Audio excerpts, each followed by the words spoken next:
takes place up to cellular level, through which exchange of gases takes place up to cellular level। के circulatory system में सारा बताऊंगी क्या है। Circulatory system में एक सर्किट की फॉर्म में गैसेस जो हैं वो सर्कुलेट करती हैं पूरी की पूरी बॉडी में। कौन सी चीज सर्कुलेट करती है? ब्लड सर्कुलेट करता है, और ब्लड के अंदर ऑक्सीजन एब्जॉर्ब होकर हर सेल तक पहुंचती है, और यही ब्लड हमारा हर सेल से कार्बन डाइऑक्साइड इकट्ठी करके लाता है। और ये एक्सचेंज जो है it should take place up to cellular level. हर हर सेल तक हमने ऑक्सीजन पहुंचानी है। थोड़ा सा ओवरव्यू आपको दे देती हूँ। जब आप सांस लेते हैं तो आप ऑक्सीजन अंदर लेकर जाते हैं, इनहेल करते हैं, वो आपके ब्लड में एब्जॉर्ब हो जाती है। वो ब्लड में कहाँ पे एब्जॉर्ब होती है, थोड़ी सी साइड इंफॉर्मेशन दे देती हूँ। ये कहीं साइड पे लिखिएगा, ये चीज खराब नहीं करनी, बिकॉज इसके सेंटर में मैंने आपको ड्रॉ करके देना है सर्कुलेटरी सिस्टम पूरा।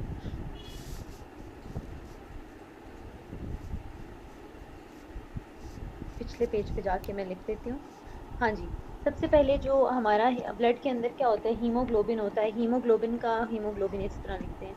हीमोग्लोबिन HB जो है, इसका ओरिजिनल कलर क्या है? ओरिजिनल कलर है वॉयलेट और ब्लू। ये वो चीजें हैं जो वैसे CSS में पूछ ली जाती हैं। वॉयलेट और ब्लू है। And after absorbing oxygen haemoglobin turns into red colour. ठीक है जी। अच्छा, अब ये जो ऑक्सीजन है ये ब्लड के अंदर एब्जॉर्ब होती है, और ब्लड के अंदर एब्जॉर्ब होने के बाद ब्लड पूरी की पूरी बॉडी में सर्कुलेट करता है। इनसाइड ब्लड वेसल्स और सेल्स को दिया जाता है। सेल के अंदर कौन सा प्रोसेस होता है वो देख लेते हैं। सेल के अंदर सबसे पहले तो जो आपने खाना खाया था वो ग्लूकोज में कन्वर्ट हो जाएगा, C6H12O6। अभी मैं ग्लूकोज ही लिख देती हूँ। ग्लूकोज भी सेल के अंदर मौजूद होगा, और ये ऑक्सीजन भी सेल के अंदर जाएगी। अब इस ऑक्सीजन ने इस ग्लूकोज की ब्रेक डाउन करनी है, और इसको कन्वर्ट करना है किसमें? इसको कन्वर्ट करना है इसने वाटर में, प्लस कार्बन डाइऑक्साइड में, प्लस ATP। ATP क्या है जी? ATP है एडिनोसिन ट्राइफॉस्फेट एनर्जी पैकेट। वो एनर्जी जो हम कहते हैं कि हमने खाना खाया है and now we are feeling energetic. अगर आप ऑक्सीजन अंदर ना लेके जाएं, कहते हैं ऑक्सीजन के बगैर डेथ हो जाती है। यार जब खाना खा लिया तो फिर ऑक्सीजन की क्या जरूरत है? वही ऑक्सीजन की जरूरत है कि वो सेल में एब्जॉर्ब हो।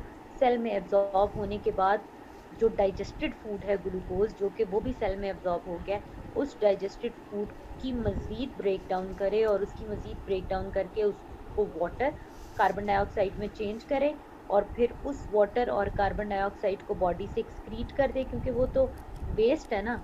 ये वाटर बॉडी से किडनीज के थ्रू बाहर निकाल दिया जाता है। कार्बन डाइऑक्साइड दोबारा लंग्स के थ्रू जैसे ही आप एक्सेल करते हैं वहां से निकाल दी जाती है। And you only need this energy adenosine triphosphate, जो हम कहते हैं कि we have eaten something and now we are breathing and we are feeling energetic, because ये एनर्जी पैकेट्स जो हैं ये आपको एनर्जी प्रोवाइड करते हैं एडिनोसिन ट्राइफॉस्फेट की फॉर्म में। सो ऑक्सीजन को सेलुलर लेवल तक पहुंचाना और कार्बन डाइऑक्साइड को वहां से बाहर निकालना, मतलब ऑक्सीजन को सेल के अंदर पहुंचाना है और कार्बन डाइऑक्साइड को वहां से एक्सेल कराना है। ये चीज किसकी मदद से होती है? ये सर्कुलेटरी सिस्टम की मदद से होती है, जिसको हम क्या कहते हैं? जिसको हम सर्कुलेटरी सिस्टम ही कहते हैं। जो किसकी मदद से होता है? जो कि जो इसके कंपोनेंट्स हैं, अब वो 3 कंपोनेंट्स में आपको लिख देते हैं।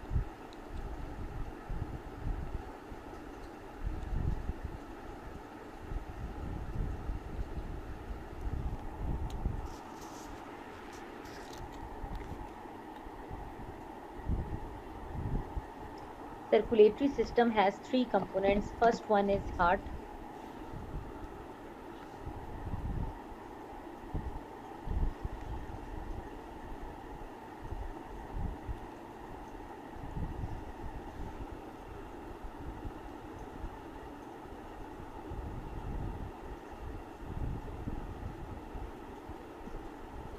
Second, blood vessels. सिस्टम कभी भी एक चीज से नहीं मिल के बनता, ये 2 या 2 से ज्यादा चीजों के मिलने से पूरा सिस्टम डेवलप होता है। और थर्ड चीज है ब्लड। मतलब सर्कुलेटरी सिस्टम के बेसिक कंपोनेंट्स कौन कौन से हैं? इसमें हार्ट, ब्लड वेसल्स, और ब्लड का होना ज़रूरी है। इनसे रेलिवेंट जितनी भी इंफॉर्मेशन है पहले वो लिखते हैं आगे मूव करने से पहले। ठीक है जी। सबसे पहले आ जाते हैं हार्ट के ऊपर।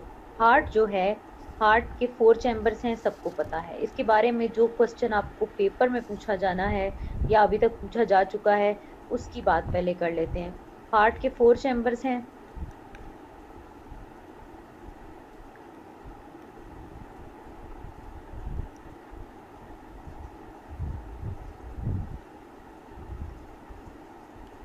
अपर चैम्बर को एट्रिया कहते हैं और लोअर चैम्बर को वेंट्रिकल्स कहते हैं। ये हम आगे जाकर देख लेंगे। एक फिस्ट के साइज का हार्ट होता है और जो हार्ट रेट है एडल्ट ह्यूमन बीइंग का, नॉर्मल एडल्ट ह्यूमन बीइंग का हार्ट रेट जो है वो है 72 टाइम्स पर मिनट। 1 मिनट में 72 टाइम्स दिल धड़कता है।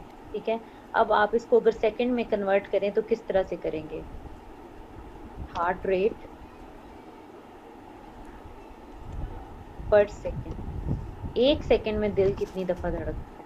तो ये आपके पास आंसर आ जाएगा। इसको 72 को 60 से डिवाइड करें तो ये होगा 1.2 टाइम्स पर सेकेंड। 1 सेकेंड में दिल जो है वो 1.2 टाइम्स धड़कता है। मतलब 1 सेकेंड में 1 से ज्यादा दफा दिल धड़कता है। 1.2 मतलब कोई 1.25 बन जाता है। देन आप क्या कहेंगे? Heart rate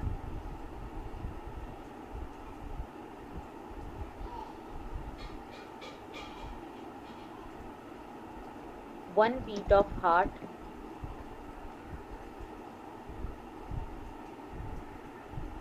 one beat of heart takes 1 time दिल धड़कता है 1 सेकेंड से कम टाइम में। और वो कितना टाइम होगा?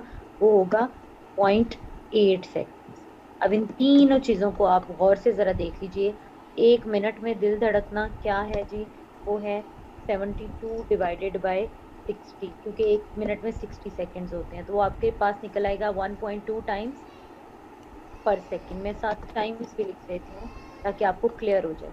सो 1.2 टाइम्स है हार्ट रेट पर सेकेंड और 1 टाइम है हार्ट रेट।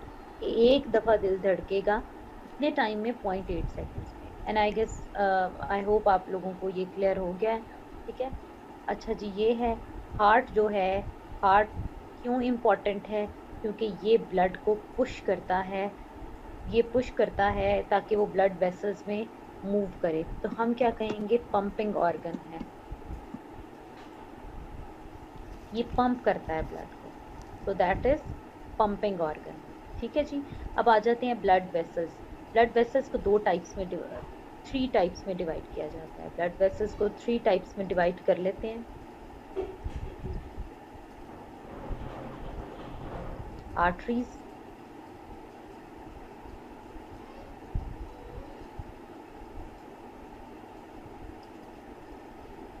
वेन्स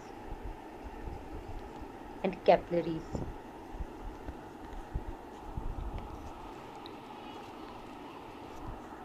आर्टरीज को मैं रेड कलर का लिखती हूँ, इंटेंशनली रेड कलर का लिख रही हूँ बिकॉज आर्टरीज में ऑक्सीजनेटेड ब्लड होता है। आर्टरीज में ऑक्सीजनेटेड ब्लड है और ऑक्सीजनेटेड ब्लड का कलर तो अभी आप पढ़ के आए हैं ना। नॉर्मल ब्लड, डीऑक्सीजनेटेड ब्लड का कलर ब्लू होता है और आर्टरी में ऑक्सीजनेटेड ब्लड होता है जिसकी वजह से इसका कलर जो है वो रेड होता है। सो आर्टरीज जो हैं वो कैरी करती हैं ऑक्सीजनेटेड ब्लड। ठीक है। इसकी दूसरी जो टाइप है ब्लड वेसल्स की, that is when.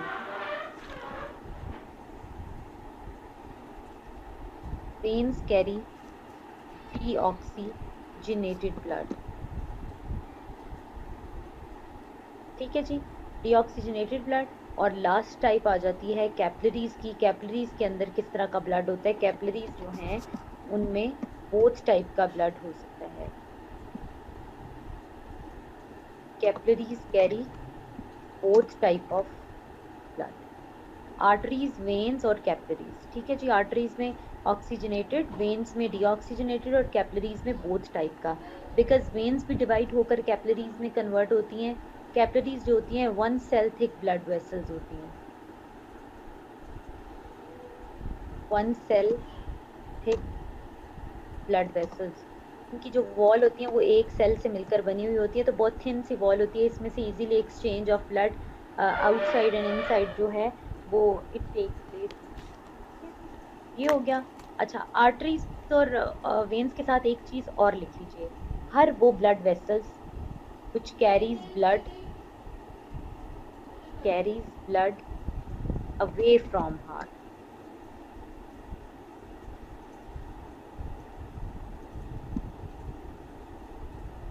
Arteries carry blood away from heart always. हर वो ब्लड वेसल जो हार्ट से ऑपोजिट साइड पे, हार्ट से अवे ब्लड लेकर जाएगी, उसको आपने क्या कहना है, उसको आपने आर्टरी कहना है। ये भी एक की है, इसको याद रखने की।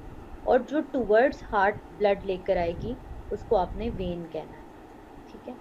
कैपिलरीज तो सेल के पास होती हैं, हार्ट के पास तो होती है।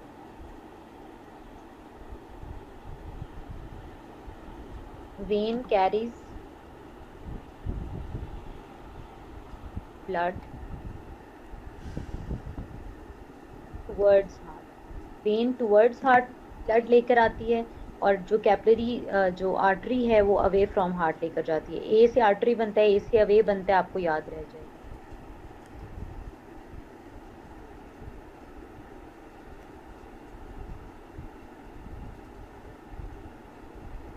लास्ट पे आ जाते हैं हम ब्लड। ब्लड के अंदर कौन कौन से कंपोनेंट्स मौजूद होते हैं, जो पहले तो हम ब्लड पे पूरा एक चैप्टर पढ़ा करते थे जब बायो 80 मार्क्स की होती थी, लेकिन अभी जो है, अभी हम इतनी डिटेल में नहीं पढ़ते। सो अब हम ब्लड देखते हैं, ब्लड के अंदर कौन कौन से कौन कौन से टाइप के चीज़ें मौजूद हैं। सबसे पहले इसमें मौजूद है red blood cells. Red blood cells का लाइफ साइकिल होता है 120 days. red blood cells take 120 days to generate new cells or to replicate themselves. Then आ जाते हैं WBC और white blood cells। अच्छा जी, इस ऑब्जेक्टिव को मैं आपके सामने क्लियर कर देती हूँ। वाइट ब्लड सेल्स के अंदर बहुत सारी टाइप्स होती हैं। पर्टिकुलर वो वाइट ब्लड सेल्स जो हमें इम्यूनिटी प्रोवाइड करते हैं, उनका लाइफ साइकिल होता है 72 आवर्स से लेकर 72 आवर्स, और यू कैन से 3 डेज बनते हैं जी, 3 डेज। ठीक है, ये है। लेकिन कुछ और भी बहुत सारी टाइप के ब्लड वेसल्स हैं। अगर वो उन्होंने आपको, मैं अब आपको बताती हूँ सवाल का जवाब आपने कैसे देना है। जो ब्रॉड कैटेगरी में अगर उसने सारे वाइट ब्लड सेल्स देखे, तो इनका लाइफ साइकिल वेरी करता है 3 to मोस्टली ये 5 दिन तक थोड़े स्टे कर ही जाते हैं। ठीक है, सो 5 to 21 डेज। अब सवाल का जवाब कैसे देना है, दोनों ही ऑप्शंस मौजूद होती हैं। अगर उसने, जिस बंदे ने पेपर बनाया, जो एग्जामिनर था, उसने अगर तो वाइट ब्लड सेल की एक खास टाइप को मद्देनजर रखते हुए पेपर बनाया, तो वो पता क्या लिखेगा, वो ऑप्शंस में लिखेगा 3 डेज, 5 डेज और 7 डेज। ठीक है, तो आपने 3 डेज वाला मार्क कर देना है। अगर वो आपको रेंज देगा 3 to 17 डेज, 5 to 21 डेज और 7 to 52 डेज, तो उसमें से आप 5 to 21 डेज वाला जो है वो मार्क करेंगे। ठीक है। देन आ जाते हैं प्लेटलेट्स। प्लेटलेट्स का काम भी हमें इम्यूनिटी प्रोवाइड करना है। रेड ब्लड सेल का काम क्या है, रेड ब्लड सेल्स के अंदर क्योंकि हीमोग्लोबिन होती है, तो इट एब्जॉर्ब्स ऑक्सीजन। ये हो गया। इम्यूनिटी प्रोवाइड करना प्लेटलेट्स का काम है, और साथ ये ब्लड क्लॉटिंग में भी हेल्प करते हैं, ब्लड क्लॉटिंग। ठीक है, ये भी क्लियर हो गया। और बताइए, ब्लड के अंदर प्लाज्मा मौजूद होता है। प्लाज्मा का क्या मतलब होता है, what is plasma? Plasma are ions. Ions जो हैं, आइंस है ना प्लाज्मा, प्लाज्मा आइंस हैं, और ये आपकी ब्लड पीएच डिटरमिन करते हैं। What is pH? आपका ब्लड जो है दैट वुड बी एसिडिक और बेसिक। अच्छा, ब्लड की पीएच कितनी होती है? ब्लड कभी भी एसिडिक नहीं हो सकता, बिकॉज अगर ब्लड एसिडिक हो जाएगा तो आपको रिएक्शन हो जाएगा। सो ब्लड की जो पीएच है 7.4 होती है। और ये सवाल भी बहुत ज़्यादा आता है जी। रफ़ान और फ़रा हबीबुन्निसा, आप सब लोगों ने सही जवाब दिया है, रफ़ान ने भी ठीक किया जवाब, उन्होंने एग्जैक्ट बताया।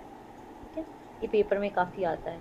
अच्छा, plasma, white blood cell, red blood cell, platelet sorry, और water. water is 90% of blood and it determines osmotic balance of blood. मतलब ब्लड के अंदर कितना पानी होगा, ब्लड की तरफ सेल से निकल कर सॉल्ट्स आएंगे या ब्लड से सेल्स की तरफ सॉल्ट्स जाएंगे। ऑस्मोसिस होता है ना, movement of material from higher water potential towards lower water potential, कुछ इस तरह की बात होती है। ठीक है जी। ऑस्मोटिक बैलेंस ऑफ ब्लड, ये सारी चीजें ब्लड के अंदर मौजूद हैं। सो हमने क्या किया, हमने डिकोड कर लिया इस सर्कुलेटरी सिस्टम के अंदर कौन कौन सी मशीनरी जो है वो काम करेगी मिलकर। अब देखिए सिस्टम का पता किस तरह से बनता है, when more than two organs work systematically और cooperate with each other to perform a single function. ठीक है, व्हेन टू और मोर देन टू ऑर्गन्स, मैं बता देती हूँ, टू और more than two organs work together to perform a single function in human body. ठीक है, तो इट डेवलप्स ह्यूमन बॉडी और इन एनी एरिया और डोमेन ऑफ आवर लाइफ। ठीक है जी। ऑस्मोसिस का मतलब ये है कि भाई जिधर पानी ज्यादा होगा ना, अगर ब्लड में पानी ज्यादा है तो सेल से निकल कर सॉल्ट्स पानी की तरफ आ जाएंगे, ब्लड की तरफ आ जाएंगे और देन आपकी बॉडी से एक्सक्रीट हो जाएंगे। अगर ब्लड के अंदर पानी कम है तो इट मीन्स के जो वाटर पोटेंशियल है ब्लड में लो है, लो होने की वजह से क्या है, सॉल्ट्स जो हैं ब्लड से सेल की तरफ जाएंगे। इसकी वजह से आपकी बॉडी जो है वो जैसे डिहाइड्रेटेड होती है और आपकी बॉडी में सेल्स में सॉल्ट्स जमा होने शुरू हो जाएंगे। ठीक है, तो ये अच्छी बात नहीं है। जब ब्लड में ज़्यादा पानी होगा तो सेल जो हैं उनसे सॉल्ट्स और वेस्ट निकल कर आसानी से ब्लड में मिक्स होंगे और वो पानी एक्सक्रीट हो जाता है ना हमारी बॉडी से through urine, through kidneys clean करेंगी उसको। ठीक है, लोअर वाटर पोटेंशियल से हायर वाटर पोटेंशियल की तरफ मटेरियल्स मूव करते हैं। जिस साइड पे पानी कम होगा वहां से मटेरियल्स जो हैं वो ब्लड की तरफ मूव करेंगे। अगर ब्लड में पानी ज्यादा हो ब्लड में आ जाएंगे और ब्लड को फिर हम साफ कर लेंगे थ्रू किडनीज और फिर सही हो जाएगा काम। चलें जी आगे चलते हैं। तो अब हम सर्कुलेटरी सिस्टम ड्रॉ कर लेते हैं। सर्कुलेटरी सिस्टम ड्रॉ करने के लिए आपने क्या करना है, पेज के बिल्कुल सेंटर में एक बॉक्स ड्रॉ कर लेना है।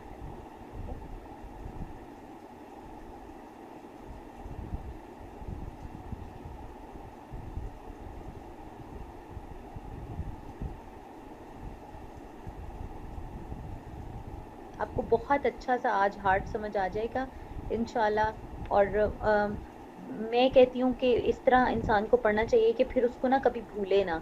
अच्छा हमारे ना सीएसएस में ये पढ़ा पढ़ते हुए, क्योंकि इतना ज़्यादा हमने पढ़ना होता है, ये बहुत ज़्यादा मैंने प्रॉब्लम देखा है कि हमें ना चीज़ें भूल जाती हैं। हम ना आधे से दिल से पढ़ते हैं। मेरी अपना ये क्या था, शॉर्ट कमिंग होता है या वीकनेस थी कि हम ना पहले शुरू में ना आधे से दिल से पढ़ते हैं। हम कहते हैं नहीं इसको ना मैं बाद में सेकंड रिवीजन में परफेक्ट कर लूंगा। लेकिन मैंने अभी ये सीखा है कि जब आप एक दफा चीज पढ़े ना तो उसको एक दफा इतना अच्छा से पढ़ लें कि यार मतलब आपको ना रिवीजन की जरूरत ही ना पड़े। ठीक है, आपकी इतनी उस पे हो जाए, रिवीजन में भी तो टाइम ही लेना है ना, तो एक दफा टाइम लगा दो बजाय इसके कि हम बार बार एक चीज पे टाइम लगाएं। अच्छा जी, हार्ट के हैं 4 चैम्बर्स, अपर चैम्बर और लोअर चैम्बर। अब देखें, जो आपकी राइट साइड है ना वो स्क्रीन पे लेफ्ट साइड होगी।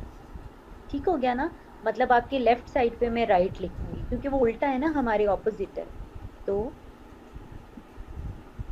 हमारे बिल्कुल ऑपोजिट साइड है अपनी। आप अभी बैठे हुए हैं, अभी एक सोफे पे बैठे हैं, जाकर ऑपोजिट साइड वाले सोफे पे बैठ जाएं तो आपकी राइट साइड लेफ्ट पे हो जाएगी, लेफ्ट साइड राइट पे हो जाएगी। तो मैं इसलिए इसको लिख रही हूँ राइट एट्रियम।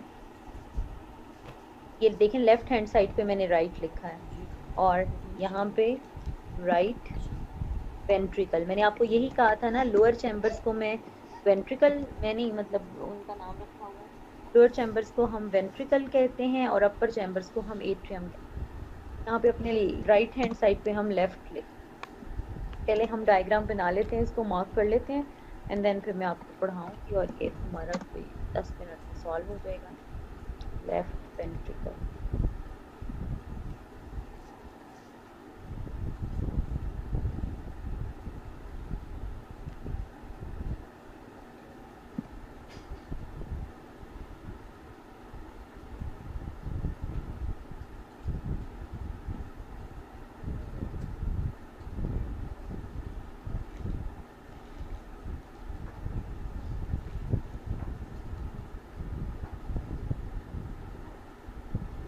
काफी टाइम के बाद हमारी क्लास हो रही है।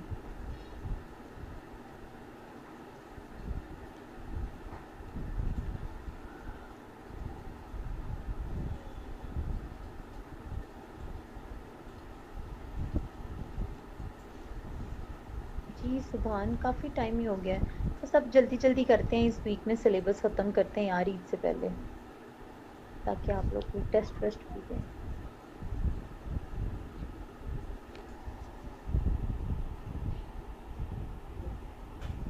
जहाँ मैं रेड कलर बनाऊंगी तो वहां से आपको आइडिया हो जाना चाहिए कि यहाँ पे ऑक्सीजनेटेड ब्लड है। जहाँ ब्लू कलर से ड्रॉ करूंगी आपको आइडिया होगा कि ये डीऑक्सीजनेटेड ब्लड है, बिकॉज वेन्स जो हैं वो ब्लू कलर में होती हैं और आर्टरीज जो हैं वो रेड कलर में होती हैं।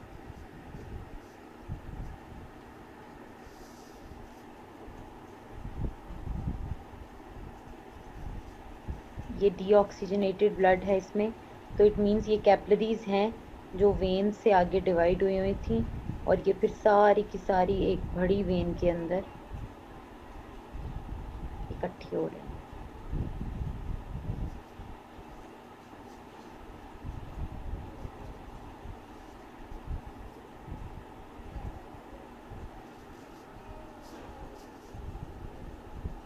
सब कुछ लेबल करवाऊंगी, सब कुछ 2-3 दफ़ा रिपीट कर दूंगी, ताकि कोई भी कंफ्यूजन ना रह जाए और समझ आ जाए। और इतना आसान हार्ट आपने कभी भी नहीं पढ़ा होगा जितना हम आज इजीली इसको अंडरस्टैंड कर लेंगे, I hope so.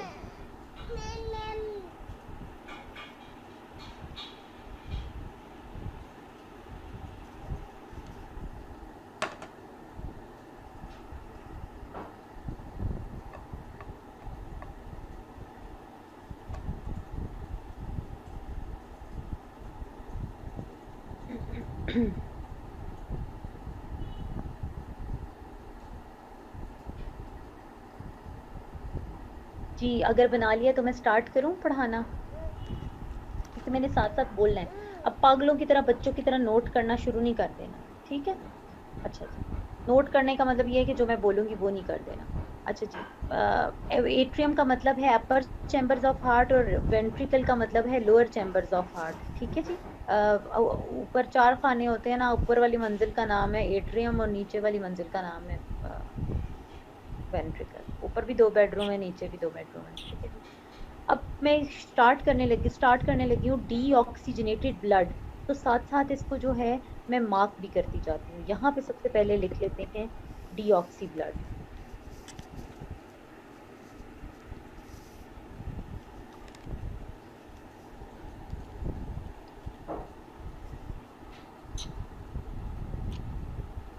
Deoxygenated blood is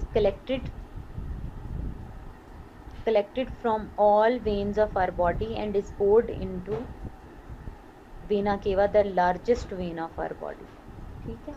अब इसको साथ साथ मार्क कर लूँ, फिर अच्छे से तरीके से बोल। ये जो है ये largest vein of our body है वेना केवा। सारी की सारी वेन्स आकर इसमें गिरती हैं।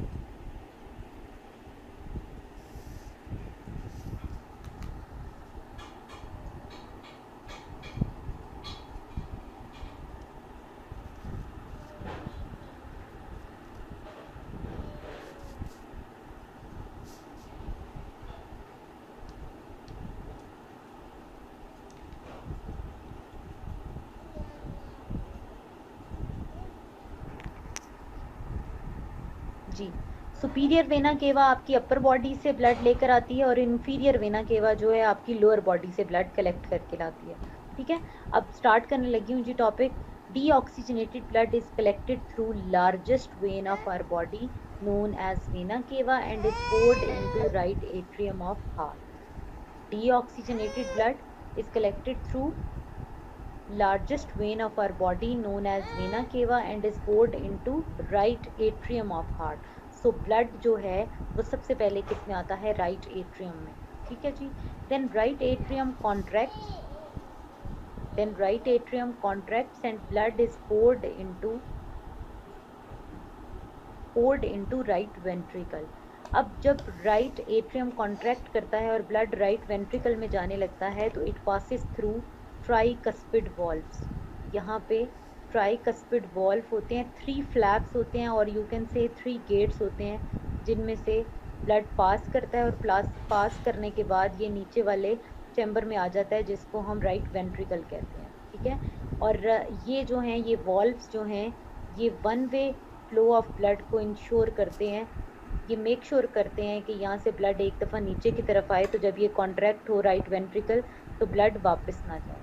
तो one way flow of blood is insured through tricuspid valve.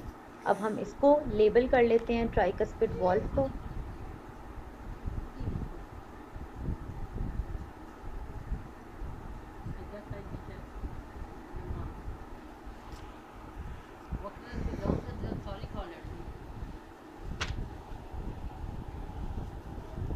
जी क्या था, deoxygenated blood is collected through vena cava, the largest vein of our body, of human body, and is poured into right atrium. Right atrium contracts and blood passes through tricuspid valve and is poured into right ventricle. Then right ventricle contracts.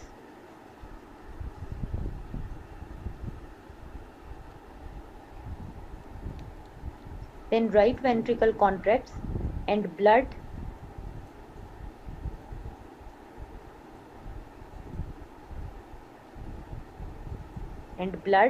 moves away from heart. अब ये away heart से move कर रहा है और जाएगा किसके through,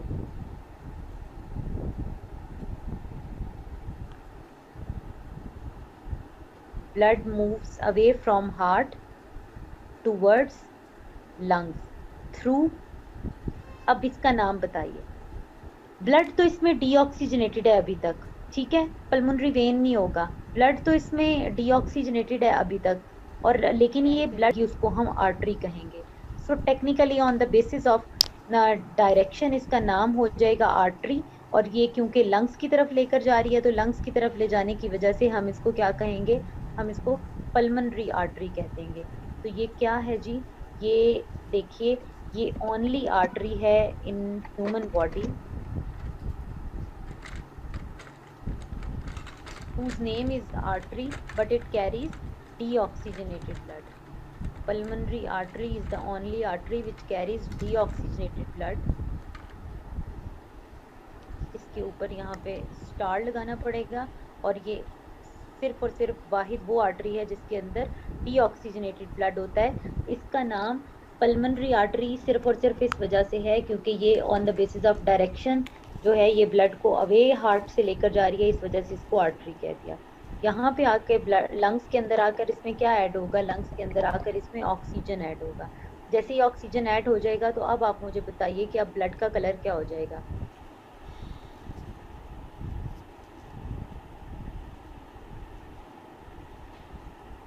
blood का कलर हो जाएगा रेड, और जो रेड कलर का ब्लड है अब वो किधर मूव करेगा, वो मूव करेगा लेफ्ट एट्रियम की तरफ.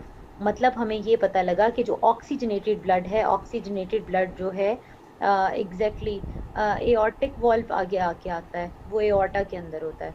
अच्छा जी, लेफ्ट एट्रियम में आ जाएगा तो लेफ्ट एट्रियम में आ गया. अब लेफ्ट एट्रियम लेफ्ट साइड पे हार्ट के ऑक्सीजनेटेड ब्लड होता है, ठीक है. तो दोनों चीज़ें यहाँ पे आप नोट कर लीजिए कि यहाँ पे भी ऑक्सीजनेटेड ब्लड है और यहाँ पे भी ऑक्सीजनेटेड ब्लड है. ऑपोजिट साइड पे लिख लीजिए डीऑक्सीजनेटेड ब्लड. अगर आपको ये सवाल आए कि हार्ट के किस साइड पे ऑक्सीजनेटेड ब्लड होता है और किस साइड पे डीऑक्सीजनेटेड ब्लड होता है तो आपने ये नोट कर लेना, ठीक है. क्या है जी, right atrium, left atrium. Left atrium contract करता है और ब्लड किस में से पास करता है, ब्लड पास करता है थ्रू बाइकस्पिड वॉल्व. अब यहाँ पे 2 फ्लैप्स वाले जो हैं वो गेट्स होंगे, 2 फ्लैप्स होंगे जो ब्लड को अलाउ करेंगे कि वो लेफ्ट एट्रियम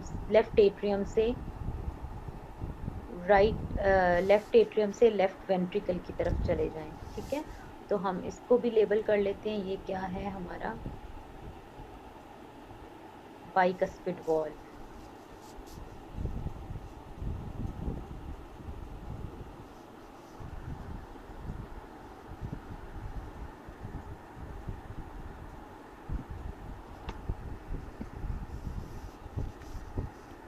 ठीक है, ब्लड में ऑक्सीजन ऐड करा लाए, अब ऑक्सीजन को किधर पहुंचाना है, अब ब्लड को किधर पहुंचाना है, ब्लड को ऑब्वियसली आपने बॉडी की तरफ ही पहुंचाना है ना। ठीक है, तो ये left atrium contracts and blood passes through bicuspid valve and is poured into left ventricle. Then left ventricle contracts and blood moves away from heart through largest artery of human body known as aorta.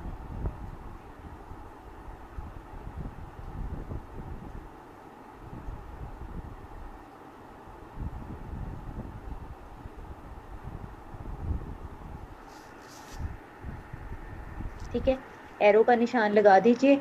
और arteries आगे जाके किस में divide हो जाती हैं, छोटी arteries में, और छोटी आर्टरीज किस में डिवाइड हो जाती हैं, कैपिलरीज में। और ब्लड जो है वो डीऑक्सीजनेटेड ब्लड हमने इकट्ठा किया था बॉडी से, और ऑक्सीजनेटेड ब्लड जो है हम किसको प्रोवाइड कर रहे हैं, हम प्रोवाइड कर रहे हैं सारी की सारी बॉडी। ठीक है, ये था। मैं रिपीट करने लगी हूँ, नोट कर लीजिएगा। उससे पहले एओर्टा को मार्क कर देती हैं।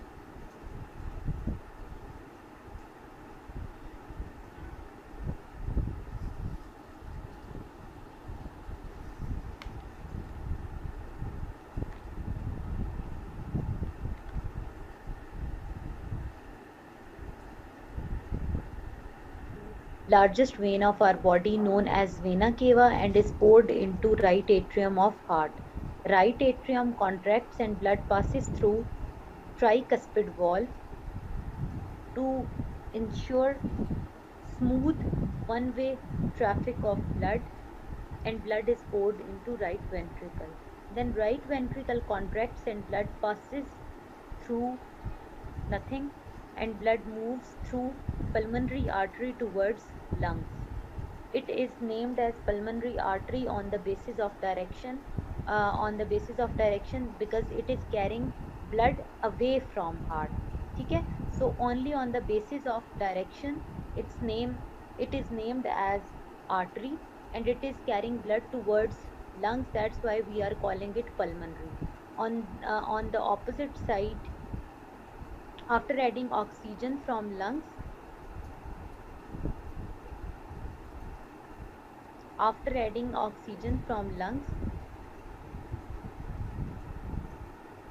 मैं तो बहुत ज़्यादा ज़ोर से बोल रही हूँ यार, ये इतना मसला है, लैपटॉप में तो नहीं कोई प्रॉब्लम, मैं तो इतना ही ऊंचा बोलती होती हूँ।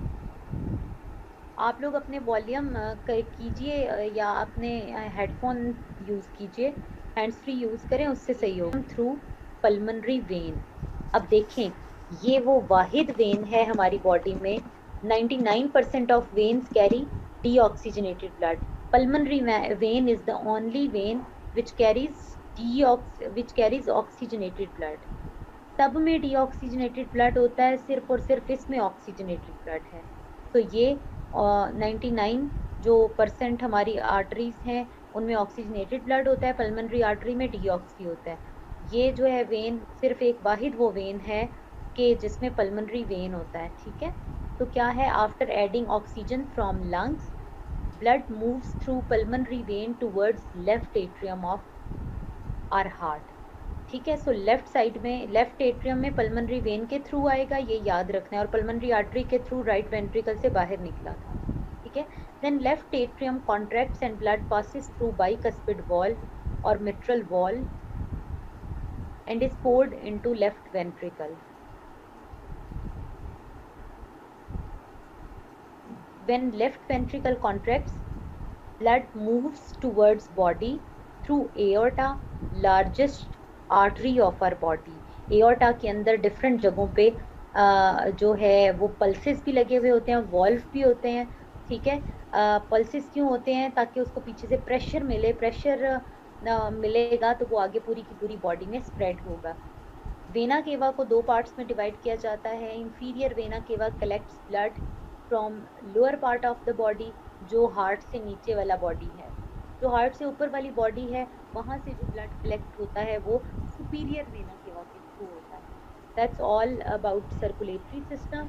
अभी आपको क्लियर हो गया है तो मैं आपको ब्लड प्रेशर के बारे में बात बताती हूँ और फिर हम आगे चलते हैं।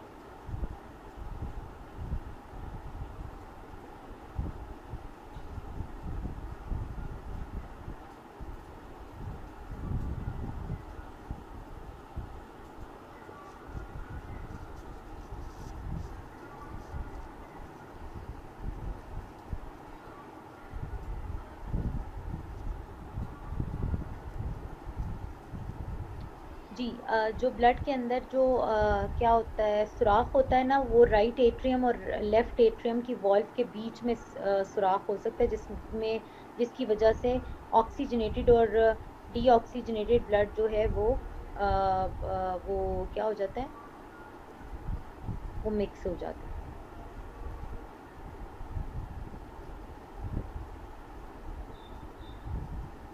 ठीक है, तो वो कहते होते हैं एट्रियल वॉल के बीच में जो है वो सुराख होता है, बाकी किसी चीज के बीच में नहीं होता। सो यहाँ पे करके होता है, जो कहते हैं ना इसके दिल में सुराख है, तो वो यहाँ पे ब्लू बेबीज हो जाते हैं बेचारों का, बिकॉज ऑक्सीजनेटेड और डीऑक्सीजनेटेड ब्लड यहाँ पे मिक्स हो जाता है। तो वो राइट एट्रियम और लेफ्ट एट्रियम के बीच में होता है। यहाँ पे आइए, राइट वेंट्रिकल ब्लड को पुश करेगा बाहर की तरफ, लेकिन वो सिर्फ और सिर्फ ब्लड जाएगा आपके लंग्स की तरफ थ्रू पल्मोनरी आर्टरी।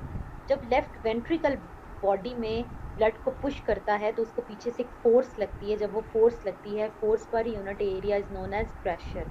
ठीक है, तो ब्लड प्रेशर हमें on the walls of, wall नहीं होती दीवारें, on the walls of blood vessels जो हैं वो फील होती हैं, और वो आर्टरीज की वॉल्स पे फील होती हैं। सबसे पहली बात तो अगर आपको पूछा जाए ब्लड प्रेशर कहाँ पे मेजर होता है, तो blood pressure is always measured on artery, measured in arteries. ठीक है जी। अच्छा, अब जो ब्लड प्रेशर है, आपने देखा होगा ब्लड प्रेशर की एक अपर लिमिट भी होती है और एक लोअर लिमिट भी होती है। उसका क्या मतलब होता है? ब्लड प्रेशर हम कहते हैं 80 मिलीमीटर ऑफ मर्करी से लेकर 120 मिलीमीटर ऑफ मर्करी उसकी हायर लिमिट होती है, यहाँ तक जो है वो वेरी करता है। ठीक है, मर्करी स्मॉल जी होता है, HG इस तरह होता है ना, ये। ठीक है, अब ये इसका क्या मतलब है? 80 मिलीमीटर मर्करी ब्लड प्रेशर कब आता है और 120 मिलीमीटर मर्करी कब आता है? आपके सामने जो डायग्राम है आपकी, उसी से साइड पे कहीं लिखिए और नोट कीजिए। जब वेंट्रिकल कॉन्ट्रैक्ट करते हैं ना, कॉन्ट्रैक्ट करते हैं तो ब्लड को पीछे से पुश करते हैं तो मैक्सिमम किसी चीज को धक्का लगता है, वो आगे जाके जोर से वॉल्स ऑफ कैपिलरीज के साथ टकराती है, तो वो जो ब्लड प्रेशर की वैल्यू आती है वो 120 मिलीमीटर आती है, जो कि मैक्सिमम है। And you can define it as ventricular contraction. Ventricles जब कॉन्ट्रैक्ट करेंगे तो they will push blood towards the walls of arteries, and we will measure that blood pressure as 120 millimeter mercury। इसको ventricular contraction कहते हैं, और you can call it systole, systolic blood pressure और systole। जब ventricles contract करते हैं we call it systole and it is measured as 120 millimeter mercury। अच्छा जी, उसके बाद जब बिल्कुल लोअर वैल्यू आती है तो उस टाइम वेंट्रिकल्स रिलैक्स कर रहे होते हैं, वेंट्रिकुलर रिलैक्सेशन, दोनों साइड के वेंट्रिकल्स। मैं दोबारा डायग्राम पे जाऊंगी और एक चीज़ एक्सप्लेन करूंगी, अभी बस एक दफ़ा लिख लें। वेंट्रिकल्स जब रिलैक्स करते हैं तो थोड़ा सा बैकवर्ड फ्लो ऑफ ब्लड होता है, ब्लड वापस जो है, जैसे आप टैप खोलते हैं तो पाइप में से पानी बाहर की तरफ मूव करता है, टैप जैसे ही बंद करते हैं तो पानी वापस स्पाइक में से ऊपर की तरफ मूव करना शुरू कर देता है, ठीक है। तो वो लोअर वैल्यू आती है, ब्लड का प्रेशर कम हो जाता है, वेंट्रिकल्स पीछे से फोर्स नहीं अप्लाई कर रहे होते ब्लड पे, तो वो रीडिंग हमारे पास क्या आती है, 80 मिलीमीटर आती है, ठीक है जी। So 120 millimeter mercury and 80 millimeter mercury are upper and lower limit of blood pressure, known as ventricular contraction and ventricular relaxation, ठीक है। अब आपको एक सवाल पूछा जाए, अगर आपको कहा जाए कि what is complete heart beat, ठीक है जी। कंप्लीट हार्ट बीट की डेफिनेशन क्या होगी, complete heart beat, one complete heart beat consists of one systole plus one diastole, मतलब ventricular diastole, ventricular contraction and relaxation, ठीक है। मैं आपको लिख के देती हूँ, एक सेकेंड।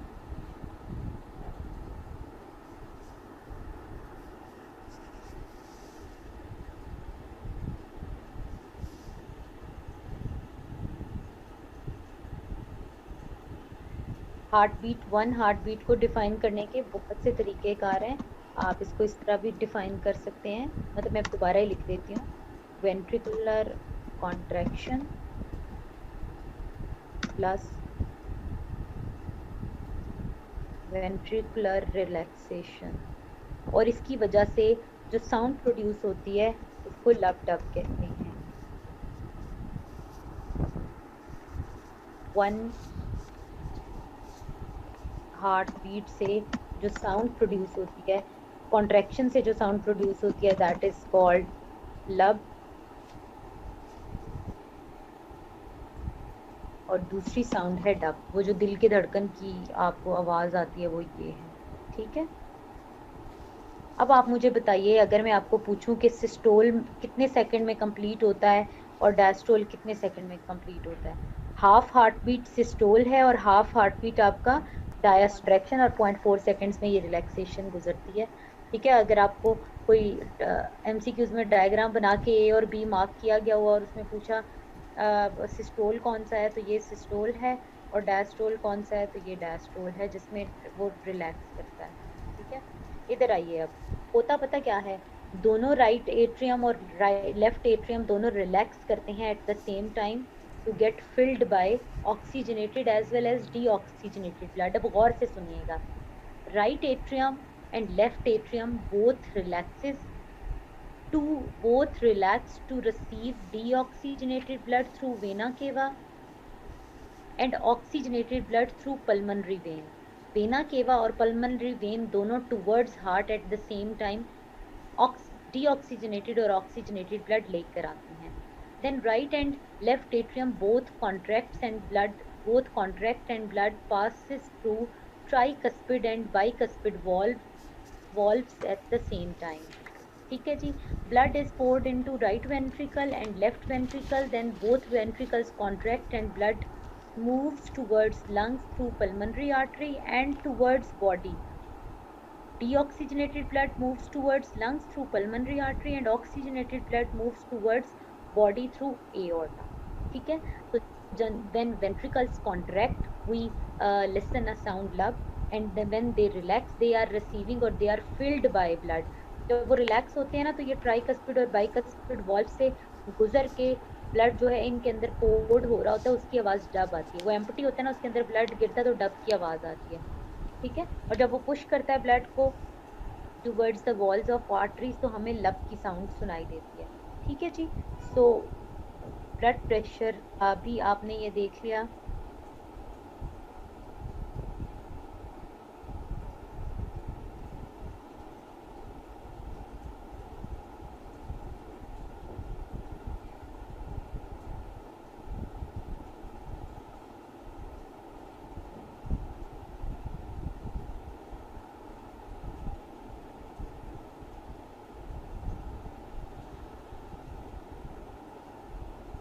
राइट और राइट साइड ऑफ हार्ट और left side of heart same time पे कॉन्ट्रैक्ट और रिलैक्स करते हैं। जब ये रिलैक्स करते हैं तो अपर साइड हार्ट की इस तरह से खुली हुई होती है और नीचे वाली साइड कॉन्ट्रैक्ट होकर इस तरह से होती है, ठीक है। देन फिर अपर साइड जो है वो कॉन्ट्रैक्ट हो जाती है, कॉन्ट्रैक्ट होकर, और ये लोअर साइड जो है रिलैक्स होती है, ओपन हो जाती है, तो हार्ट स्ट्रॉन्ग ये जो आपको हार्ट की डायग्राम दिखाई जाती है ना, it depends on it's contraction and relaxation. ठीक है, क्लियर हुआ? ऐसा ही डायग्राम बनाना है और आपने नीचे 5 to 3 लाइंस के अंदर ये एक्सप्लेनेशन लिखनी है कि कौन सा कॉन्ट्रैक्ट हो रहा है, कौन सा रिलैक्स हो रहा है, कौन सा largest vein of our body है, कौन सा लार्जेस्ट आर्टरी है। ठीक है ना, सही हो गया जी। एग्जाम बिल्कुल ऐसे ही बनाएंगे क्योंकि 5 मार्क्स का है, हमने तो इस पर बहुत टाइम लगा दिया, लेकिन इतना टाइम नहीं लगना चाहिए। लेकिन चले कोई बात नहीं, छोड़ो।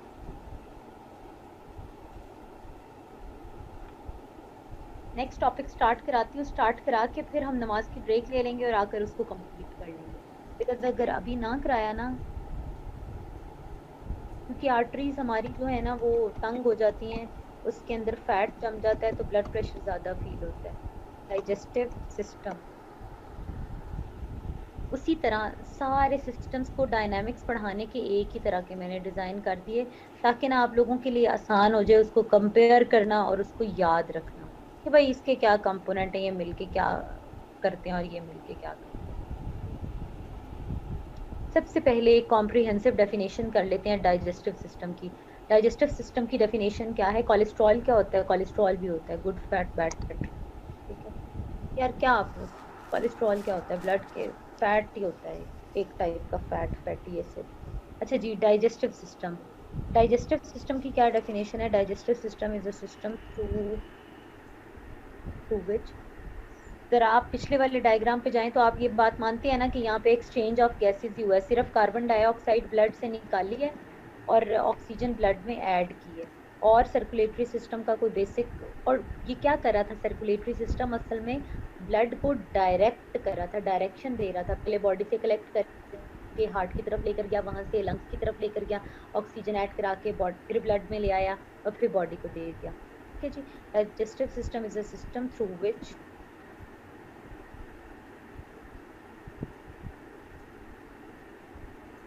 कॉम्प्लेक्स मॉलिक्यूल्स ऑफ फूड, कौन सा फूड, जो फूड आप खाते हैं उसको हम इंजेस्टेड फूड कहते हैं। Complex molecules of food, digestive system is a system through which complex molecules of food are broken down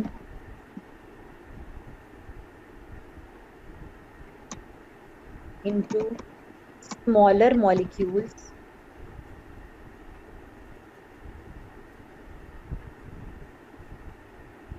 अब ये डाइजेशन हो गई यार, broken down into smaller molecules, और कितने smaller molecules? through which complex molecules of ingested food are broken down into smaller molecules that are capable of cellular absorption। इतना छोटा उनको तकसीम कर देना है, छोटे छोटे छोटे छोटे उसमें, कि वो सेल में एब्जॉर्ब हो जाए। सेल में एब्जॉर्ब कौन सी चीज होती है? लेक्चर स्टार्ट करने से पहले मैंने आपको बताया था सेल के अंदर कौन सी फॉर्म में होता है जी फूड एब्जॉर्ब। ठीक है, देन उसके बाद एसोफेगस से गुजरता हुआ फूड पहुंच जाता है second important part of digestive system में, दैट इज स्टमक। स्टमक के अंदर विच पार्ट ऑफ फूड की डाइजेशन स्टार्ट होगी? That is protein. ठीक है, उसके बाद फूड मूव करेगा स्मॉल इंटेस्टाइन की तरफ, और स्मॉल इंटेस्टाइन में आप देखिए, स्मॉल इंटेस्टाइन की तरफ मूव करेगा तो स्मॉल इंटेस्टाइन में किस कंपोनेंट ऑफ फूड की डाइजेशन होगी? इंटेस्टाइन। स्मॉल इंटेस्टाइन जो है बहुत सारी जगहों से हेल्प लेकर किसको डाइजेस्ट करेगा? फैट्स को डाइजेस्ट करेगा। मैंने जब आपको पहले ही डिकोड कर दिया ना तो आपको बहुत आसानी हो जाएगी आगे पढ़ने के लिए। एक तो यहाँ पे फैट्स की डाइजेशन स्टार्ट होनी है, और जो पीछे इतना हम खिलारा मचा के आए हुए हैं सबकी डाइजेशन हमने स्टार्ट करा दी, कार्बोहाइड्रेट्स की भी, प्रोटीन्स की भी और फैट्स की भी। तो अब हमें डाइजेशन कंप्लीशन भी करानी है, तो डाइजेशन कंप्लीशन भी यहीं पे होती है। डाइजेशन कंप्लीशन मतलब कार्ब्स, प्रोटीन्स और फैट्स जिनकी डाइजेशन हमने स्टार्ट कराई थी वो अब यहाँ पे कंप्लीट होगी, एक बात। और दूसरी बात ये कि एब्जॉर्प्शन इनटू ब्लड स्ट्रीम, अब यहाँ पे एब्जॉर्ब होना है ये ब्लड, ये फूड जो आप खा रहे थे डाइजेस्ट भी कर लिया, अब इसको एब्जॉर्प्शन होगा ना, एब्जॉर्प्शन इनटू ब्लड स्ट्रीम, ये भी स्मॉल इंटेस्टाइन में हो जाता है। जब लार्ज इंटेस्टाइन पे फूड पहुंचता है तो 99% it is converted into waste, waste में कन्वर्ट हो चुका होता है। 1% अगर इसमें कोई न्यूट्रिएंट हो तो उसकी रीअब्जॉर्प्शन के लिए इसको इतना लंबा जो पाथ है वो घुमाया जाता है, एब्जॉर्प्शन। ठीक है, लार्ज इंटेस्टाइन में वेस्ट होता है लेकिन वाटर और कुछ सॉल्ट्स की रीअब्जॉर्प्शन के लिए इसको इतना लंबा पाथ घुमाया जाता है। Last part is rectum. Fifth part, मैंने 5 पार्ट्स में इसको डिवाइड कर दिया, बेसिक मोटे मोटे जो पार्ट्स हैं। रेक्टम जहाँ पे वेस्ट स्टोरेज होता है for some time before it is excreted out of the body.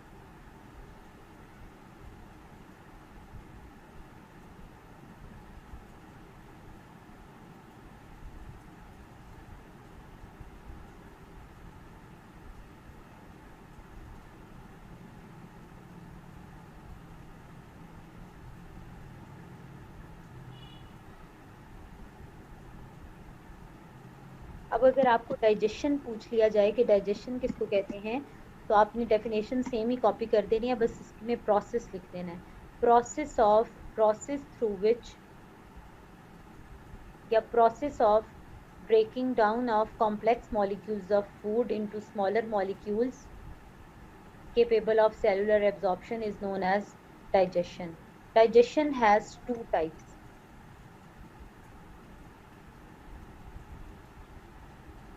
First one is mechanical digestion. Mechanical digestion में क्या होता है? Mechanical digestion टंग और टीथ की मदद से होती है, च्यूइंग और स्टमक की वजह से भी होती है, च्यूइंग एंड ग्राइंडिंग, चबाना फूड को और उसको ग्राइंड करना।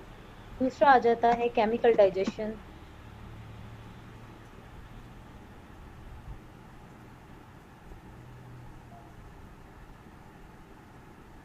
केमिकल डाइजेशन में केमिकल ब्रेकडाउन होती है, उसमें छोटे छोटे टुकड़ों में तकसीम करना है और इसमें केमिकल ब्रेकडाउन होगी। केमिकल ब्रेकडाउन का मतलब होता है कि आप उसकी केमिकल कंपोजिशन फार्मूला ही चेंज कर दें।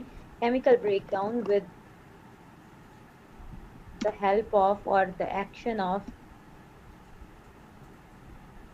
enzymes. Chemical breakdown with the help of enzymes. Mechanical digestion and chemical digestion. Digestion has two types. और chemical digestion हमारी oral cavity और mouth से start हो जाती है। ठीक है, क्योंकि यहाँ पे भी माउथ और oral cavity में भी बहुत सारे एंजाइम्स मौजूद होते हैं। ठीक है जी, क्लियर हो गया। अब हम पढ़ना स्टार्ट करते हैं और जो हमने पढ़ना है वो हम देखते हैं किधर पढ़ा हुआ है।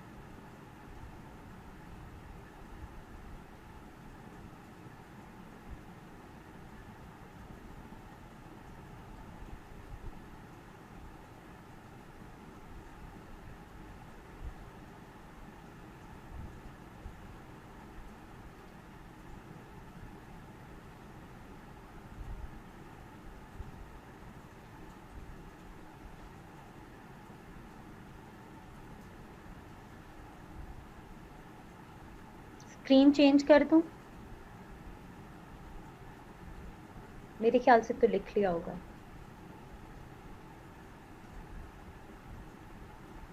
ठीक है, इसके ऊपर ये इस डायग्राम को मैंने क्यों लिया, इसको लेने की वजह ये थी बिकॉज इसमें जो कंपोनेंट्स हैं एक तो वो रिलेटिवली सिंपल वे में अरेंज कह रही हूँ, लेबल किए हुए हैं, और बस वही वाले लेबल किए हुए हैं जिनकी हमें ज़रूरत है, इररेलेवेंट जो डिटेल्स हैं वो नहीं है।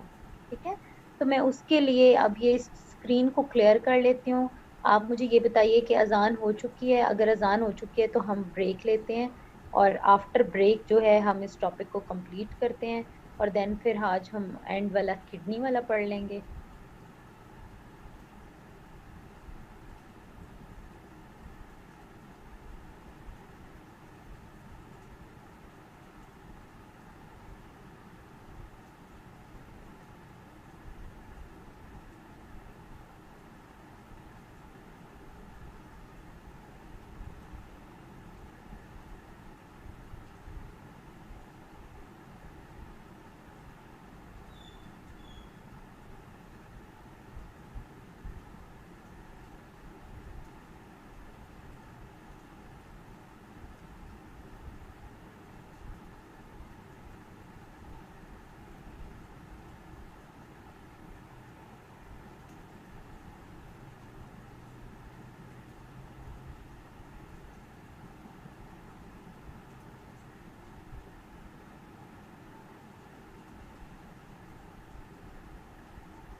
अच्छा फिर शुरू कर दूं?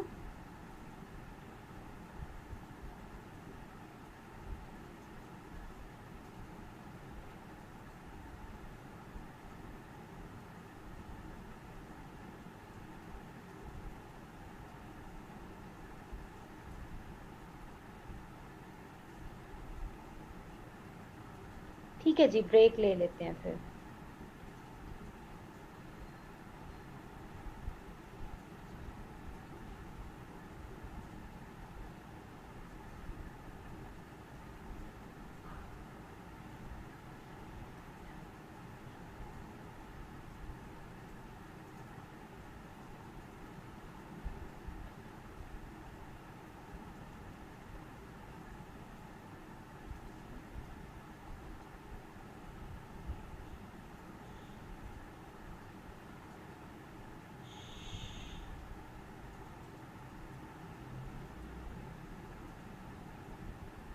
जी ठीक है जी, 7:45 पे दोबारा स्टार्ट करते हैं या 7:40 पे?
ठीक है जी, ब्रेक ले लीजिए, वापस आते हैं तो फिर इंशाल्लाह पढ़ते हैं। ठीक है, थैंक यू।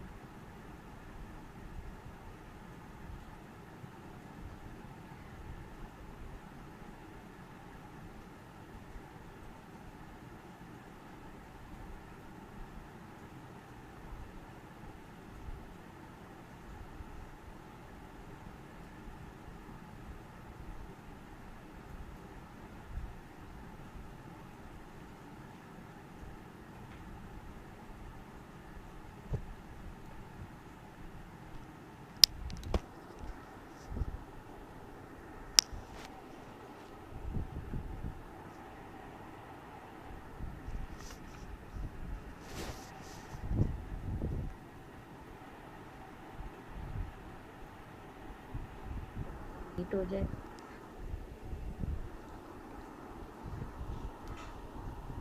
बोलस जो है अपना downwards journey through oesophagus start करता है टूवर्ड्स स्टमक। ठीक है, इस डाउनवर्ड जर्नी को जब ये एसोफेगस के थ्रू मूव कर रहा होता है, इसको क्या कहते हैं? इसको कहते हैं पेरिस्टॉल्सिस। पेरिस्टॉल्सिस क्या है? डाउनवर्ड जर्नी ऑफ बोलस और फूड थ्रू एसोफेगस।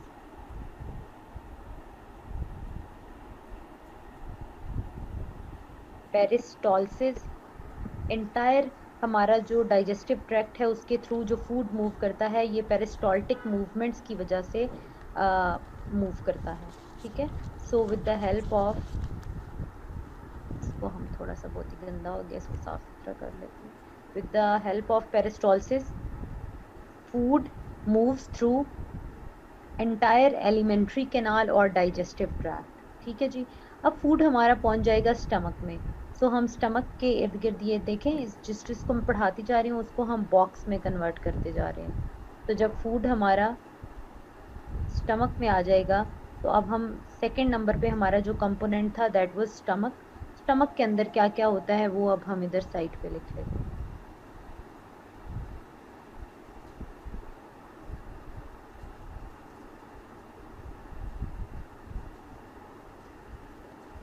पेरिस्टॉल्सिस में कहीं और लिखूंगी, अभी ना मुझे इधर स्टमक लिख लेने दें।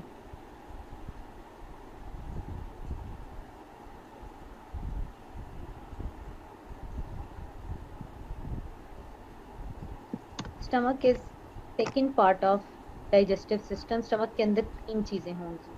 सबसे पहले स्टमक की वॉल के साथ एक प्रोटेक्टिव लाइनिंग होती है, उस प्रोटेक्टिव लाइनिंग को हम क्या कहते हैं, उसको हम कहते हैं mucus, mucus lining. Mucus lining का क्या काम है, म्यूकस लाइनिंग का काम है it protects walls of stomach, ये वॉल्स ऑफ स्टमक को प्रोटेक्ट करती है म्यूकस लाइनिंग। सेकंड हमारा क्या होता है, स्टमक के अंदर होता है कॉन्सेंट्रेटेड HCl। HCl क्या है, HCl हाइड्रोक्लोरिक एसिड है और ये कॉन्सेंट्रेटेड है। कॉन्सेंट्रेटेड को बस इस तरह ही लिख रही हूँ। और ये क्या करता है, ये करता है, किल करता है माइक्रो ऑर्गेनिजम्स को, ये किल करता है जर्म्स को, और क्या करता है, और ये पीएच मेंटेन करता है, पीएच मेंटेनेंस इसका काम है। ठीक है जी। हाइड्रोक्लोरिक एसिड जो है वो तो किल करेगा जर्म्स को, और क्या करेगा, पीएच मेंटेन करेगा, पीएच मेंटेन करेगा to activate protein digesting enzyme. Protein digesting enzyme क्या है, पेप्सिन है। पेप्सिन जो है वो प्रोटीन को डाइजेस्ट करेगा, जिसके लिए सारा इन्वायरमेंट जो है वो प्रिपेयर कर दिया गया है। प्रोटीन डाइजेशन यहाँ से स्टमक से स्टार्ट होनी थी। प्रोटीन, गोश्त भी प्रोटीन ही होता है। तो पेप्सिन को ये तमीज नहीं होती कि ये आपके स्टमक का किचन यूनिट डीप है या ये आपने बाहर से खाया हुआ बारबेक्यू है। तो वो तो जब जहां उसको गोश्त नजर आएगा वो उसको डाइजेस्ट करेगा। So to protect the to protect the walls of stomach from pepsin's action, mucus lining is there. ठीक है। HCl बहुत ज्यादा कॉन्सेंट्रेटेड है, ऐसा तेजाब अगर हमारे वैसे स्किन के ऊपर गिराया जाए तो वो जल जाए, उससे भी म्यूकस लाइनिंग हमें प्रोटेक्ट करती है। अगर किसी भी तरह म्यूकस लाइनिंग की ब्रेकडाउन हो जाए तो इस ब्रेकडाउन की वजह से क्या होता है, अगर म्यूकस लाइनिंग की ब्रेकडाउन हो जाए तो इस ब्रेकडाउन की वजह से क्या होता है, इस ब्रेकडाउन की वजह से जो HCl और पेप्सिन है ये आपकी स्टमक की वॉल्स के ऊपर एक्ट करना शुरू कर देते हैं और आपको अल्सर हो जाता है, और अल्सर की वजह से आहिस्ता आहिस्ता आपके स्टमक में एक पूरा सुराख भी बन सकता है। ठीक है, which leads to cancer as well. जी जी हमजा फरा बिल्कुल सही है। ठीक है जी। तो म्यूकस जो है वो प्रोटेक्ट करती है HCl और पेप्सिन से। HCl एक तो किल करता है फूड के अंदर जितने जर्म्स होते हैं उनको, और दूसरा ये पेप्सिन के लिए एसिडिक इन्वायरमेंट जो है वो मेंटेन करता है, because enzymes always get active और एक्टिवेट। एंजाइम्स जो हैं वो काम किसके बीच में करते हैं, हाईली एसिडिक,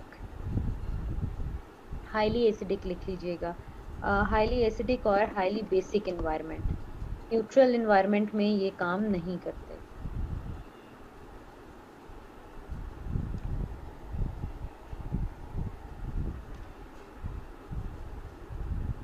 ठीक है, ये हो गया।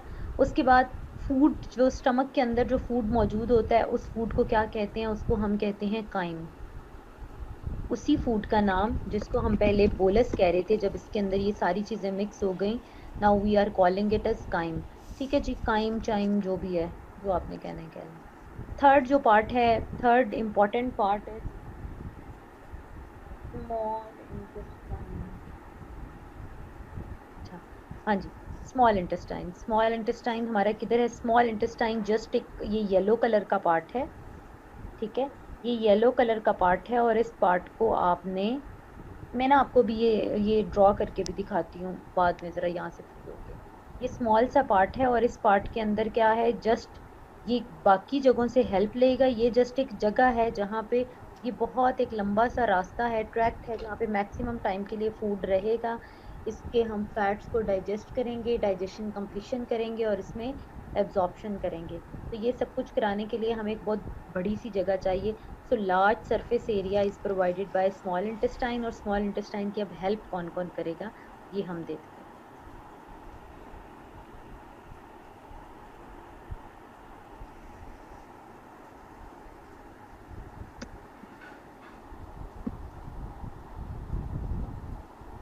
स्मॉल इंटेस्टाइन की सबसे पहले हेल्प के लिए कौन आया, स्मॉल इंटेस्टाइन की हेल्प के लिए आया है लिवर। लिवर आपको नजर आ रहा है, ये यहाँ पे रेड कलर का एक है liver.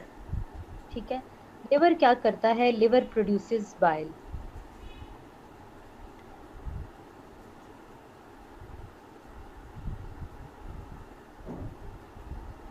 And stores in gall bladder. Gall bladder किसको कहते हैं? गॉल ब्लैडर कहते हैं पित्ता को। सबसे पहला काम है liver produces bile and stores in gall bladder. It helps in fat digestion. Fats की डाइजेशन स्टार्ट होगी। पहली दफा इतना लंबा लिखा है, वरना मैं एक एक वर्ड लिखती हूँ। लिवर, लिवर के आगे एरो लगा के बाइल, बाइल स्टोर होता है गॉल ब्लैडर में।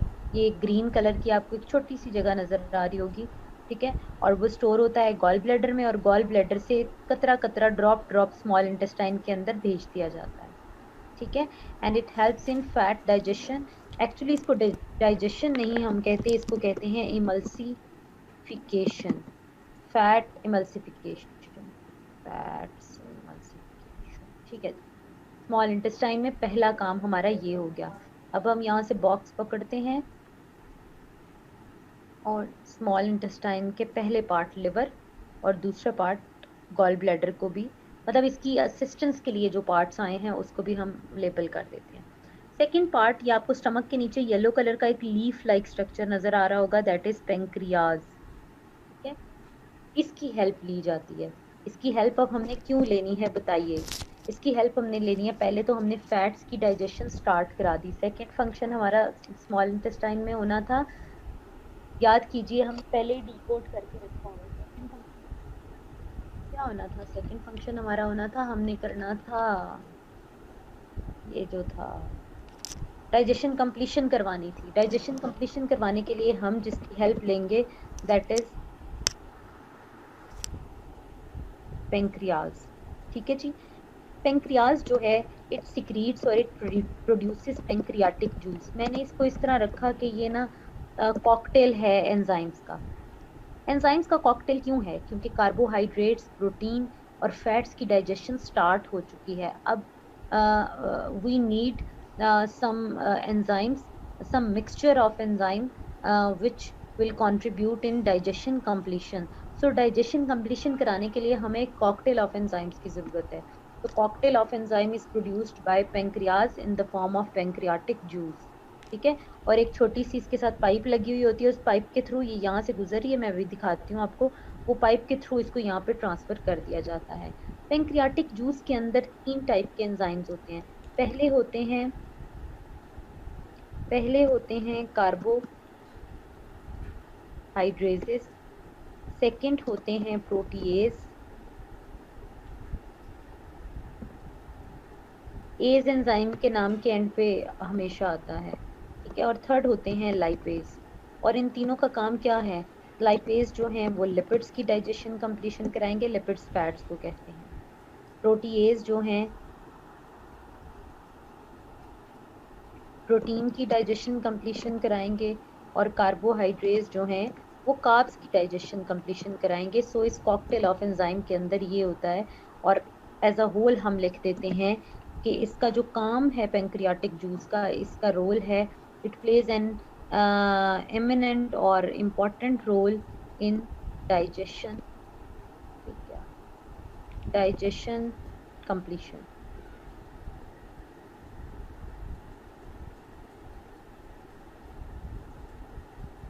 ठीक है।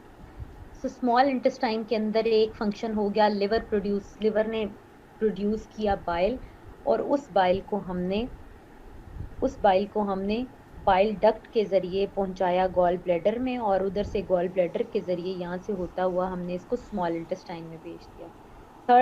सेकेंड पार्ट था इसका पेंक्रियाज, जिसने पेंक्रियाटिक जूस प्रोड्यूस किया, और पेंक्रियाटिक डक्ट के जरिए इसको स्मॉल इंटेस्टाइन में भेज दिया। ये है पेंक्रियाटिक डक्ट, ठीक है जी। So that's how by the assistance of liver and pancreas, fat emulsification started in small intestine and digestion completion of all components of food such as carbohydrates, proteins and lipase has taken place in small intestine, ठीक है। Third काम आ जाता है। Third अब क्या है? जब food completely digest ही हो गया तो अब थर्ड फंक्शन क्या होगा? थर्ड फंक्शन यही होगा कि भाई इसने एब्जॉर्ब होना है। थर्ड फंक्शन है कि अब इतना छोटा छोटे टुकड़ों में तकसीम हो गया है कि absorption absorption into blood stream takes place in small intestine. ठीक है जी, absorption into blood streams of small digested components of food. ठीक है जी, जो सेल में एब्जॉर्ब होने के लिए तैयार हैं. तो ये हमारा small intestine third part of digestive system भी कंप्लीट हो गया. ठीक है, कितना अच्छा सा हमने पढ़ लिया ना. अच्छा, उसके बाद फोर्थ पार्ट और लास्ट, सेकंड लास्ट पार्ट पे आ जाते हैं, that is small large intestine. Large intestine सबसे पहले जहाँ से आपकी स्टार्ट होती है, यहाँ से स्टार्ट होती है. ठहरे मैं आपको ना इधर से बताती हूँ. यहाँ से स्टार्ट होती है. यहाँ से जैसे ही स्टार्ट होती है तो इसमें एक छोटी सी एक्सटेंशन, एक एक्स्ट्रा सेलुलर ग्रोथ होती है. इसको क्या कहते हैं? अपेंडिक्स कहते हैं. अभी अपेंडिक्स भी पढ़ते हैं. और ये आपकी राइट साइड से स्टार्ट होती है. अगर आप पिक्चर को देखें तो ये आपके लेफ्ट साइड पे आ रहा होगा, लेकिन एक्चुअली ये आपकी राइट साइड है. राइट साइड से लार्ज इंटेस्टाइन स्टार्ट होती है और ये स्टार्ट होकर बिल्कुल रेक्टेंगुलर फॉर्म में इस तरह करके ये बनाती है, और इस तरह ये आपकी स्मॉल इंटेस्टाइन को सराउंड कर लेती है चारों तरफ से. ठीक है, ये है large intestine.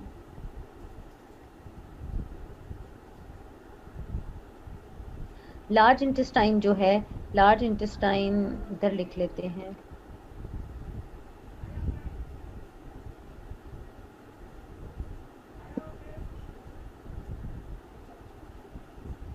Large intestine contains 99% of waste. जो इसके अंदर जाता है वो वेस्ट होता है 99%. ठीक है, अब ये इतना लंबा पाथ फूड को क्यों घुमाया जाता है और क्यों ज्यादा देर के लिए इसको स्टे कराया जाता है? और reabsorption of water and useful nutrients. अगर वाटर और यूजफुल न्यूट्रिएंट्स कोई वेस्ट हो जाए या हमें एक्स्ट्रा वाटर की जरूरत पड़ जाए तो इसमें से रीएब्जॉर्ब करा लिया जाता है. ठीक है जी, ये भी हो गया.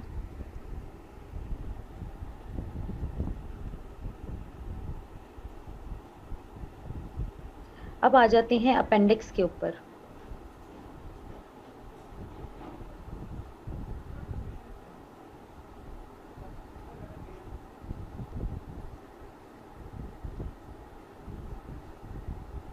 अपेंडिक्स जो है इसको क्या कहा जाता है? इसको कहा जाता है वेस्टिजियल ऑर्गन. वेस्टिजियल ऑर्गन किसको कहते हैं? वेस्टिजियल ऑर्गन ऐसे ऑर्गन को कहते हैं which was useful in our ancestors, useful in our ancestors. आर लिखने की वैसे जरूरत नहीं थी. useful in our ancestors, but now it has become obsolete or useless, or it does not perform any function in our human bodies. ठीक है, vestigial organ was useful in our ancestors to provide immunity. ठीक है, उनको immunity provide करता था और कुछ enzymes produce करता था जो कि पहले जो थे हर्बीवोर्स थे हम लोग, तो हर्बीवोर्स में जो एंजाइम्स होते हैं वो मदद करता था कि हम उनको डाइजेस्ट कर लें. ये घास फूस जो होता है, ग्रीन लीफी वेजिटेबल्स, क्योंकि हमारे अंदर वो नहीं होता, सेलुलेज एंजाइम नहीं होता जो कि सेलुलोज को हजम कर सके. तो ग्रीन लीफी वेजिटेबल्स हमारे अंदर उस तरह से डाइजेस्ट नहीं होती जिस तरह गाय भैंस भेड़ बकरी के अंदर डाइजेस्ट होती हैं. तो अपेंडिक्स जो है वेस्टिजियल ऑर्गन है and it was useful in our ancestors and it used to provide useful in our ancestors to provide immunity. अच्छा जी, अभी एक प्रेजेंट स्कूल ऑफ थॉट ये है कि इट स्टिल प्रोवाइड्स तो नहीं कहते, प्रोड्यूस ना कह लें. It still produces useful enzymes. It still produces useful enzymes to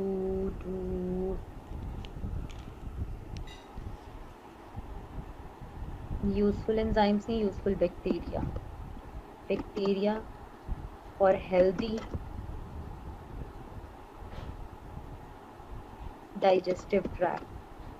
उसकी हेल्थ को मेंटेन करने के लिए डाइजेस्टिव ट्रैक्ट के यहाँ पे useful enzymes are still produced by appendix. Appendix में दर्द हो जाती है अगर यहाँ से, क्योंकि ये नीचे की तरफ देखिए एक्स्ट्रा सेलुलर ग्रोथ है, फिंगर लाइक प्रोजेक्शन है। मैं आपको दिखा देती हूँ, इसके अंदर हल्की सी स्पेस होती है, ये इस तरह करके होती है। इसके अंदर अगर यहाँ से गुजरता हुआ कोई वेस्ट पार्टिकल यहाँ पे ट्रैप हो जाए तो देखें यहाँ से तो आगे जाता रहेगा फूड, वो तो वहां से साफ होता रहेगा। जो इसके अंदर रहेगा वहां पे बैक्टीरियल ग्रोथ स्टार्ट हो जाएगी, बैक्टीरियल ग्रोथ से इन्फ्लेमेशन होगी, इन्फ्लेमेशन से पस प्रोड्यूस हो जाएगी, और पस की वजह से आपको अपेंडिक्स का दर्द होगा तो इसको रिमूव कर देंगे छोटा सा ऑपरेट करके, सर्जरी करके ऑपरेट करके इसको रिमूव कर देंगे, तो then you will be healthy और आपकी सेहत पे कोई खास असर नहीं पड़ेगा। ठीक है। Last part of digestive tract is fifth part which is rectum. Rectum जो है, रेक्टम का काम क्या था? रेक्टम स्टोर्स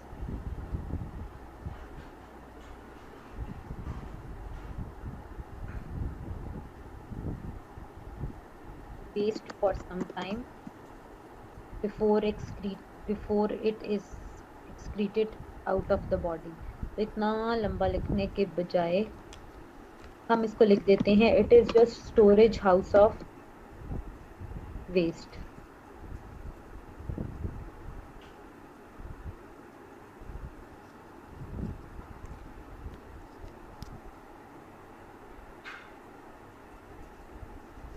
ठीक है, ये हमारा डाइजेस्टिव सिस्टम खत्म हो गया।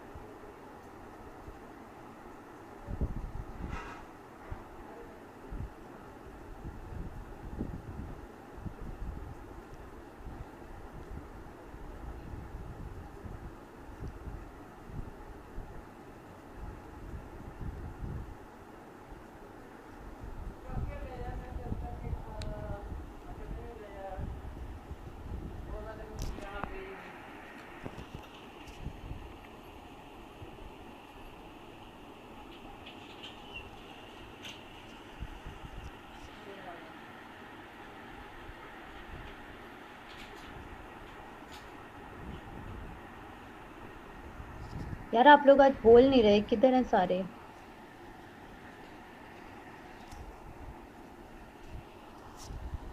नहीं, मैं चुप हो गई थी सुबहान, आप लोग किधर हैं सारे, बोल ही नहीं रहे।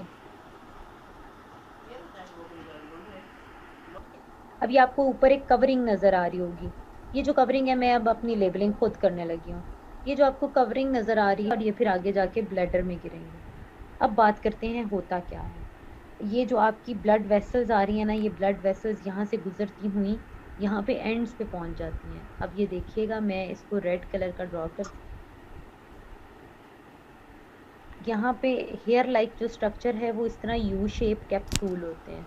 ठीक है, उनके अंदर आकर आपकी जो ब्लड कैपिलरीज है ना, वो यहाँ पे आकर एक नेटवर्क और गुच्छा सा बनाती हैं कि आगे आके लग जाती हैं, यहाँ पे रिलीज कराती हैं,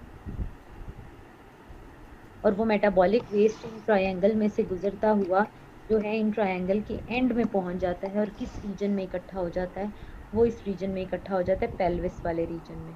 यहाँ पे मेटाबॉलिक वेस्ट सारा का सारा इकट्ठा हो जाता है ट्रायंगल्स के एंड पे। और ये किसकी मदद से बाहर निकला? ये नेफ्रॉन्स ने इनको सक किया, इधर इकट्ठा हो गया, पेल्विस से होता हुआ, यूरेटर से होता हुआ ब्लैडर में आगे चला जाता है। ठीक है जी। तो क्या है रिनल कॉर्टेक्स?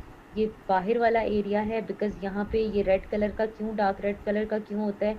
यहाँ पे सारी ब्लड कैपिलरीज और वेसल्स जो हैं आकर एंड हुई हुई होती हैं, यहाँ पर आकर लगी हुई होती हैं अपना ब्लड साफ कराने के लिए।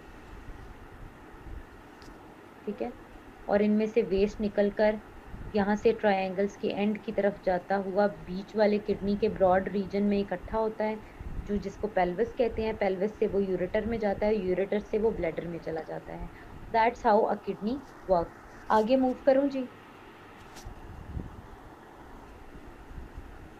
ताकि मैं नेफ्रॉन का स्ट्रक्चर ड्रॉ करूं और बताएं कि वो किस तरह से होता है।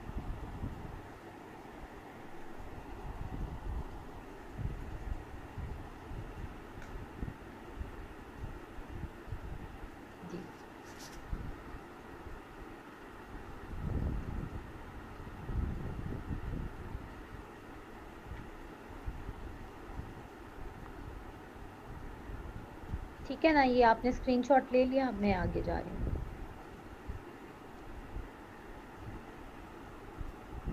अब यहाँ से एक नेफ्रॉन को हम क्या करेंगे, एक नेफ्रॉन को हम जूम करेंगे और जस्ट यहाँ से एक नेफ्रॉन को बाहर निकालेंगे और उसको ड्रॉ करके देखेंगे कि भाई एक नेफ्रॉन जो है हमें किस तरह की नज़र आती है।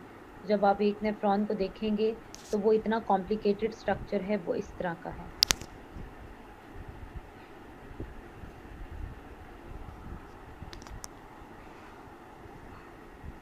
यहाँ ये ब्लड कैपिलरीज का नेटवर्क होता है, ठीक है।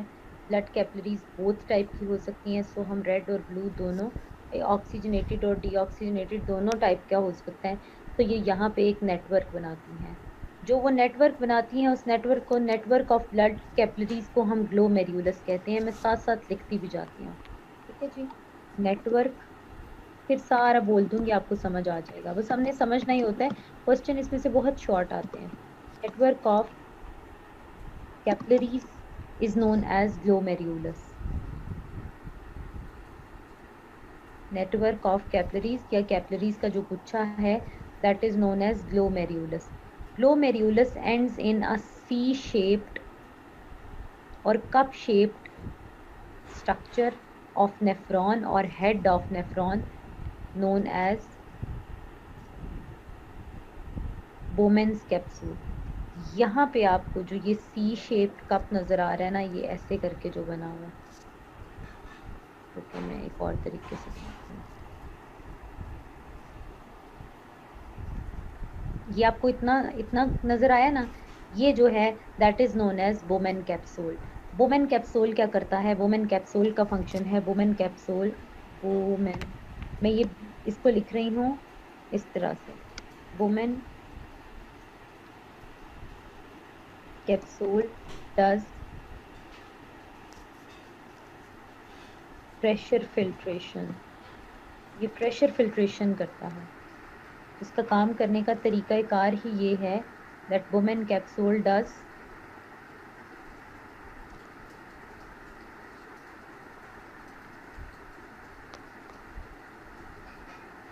Pressure filtration.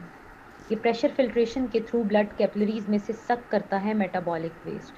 अब जब ये मेटाबॉलिक वेस्ट को सक करता है तो आपको नहीं लगता कि इसमें थोड़ा थोड़ा कहीं कहीं ब्लड भी आ जाता होगा। अब ये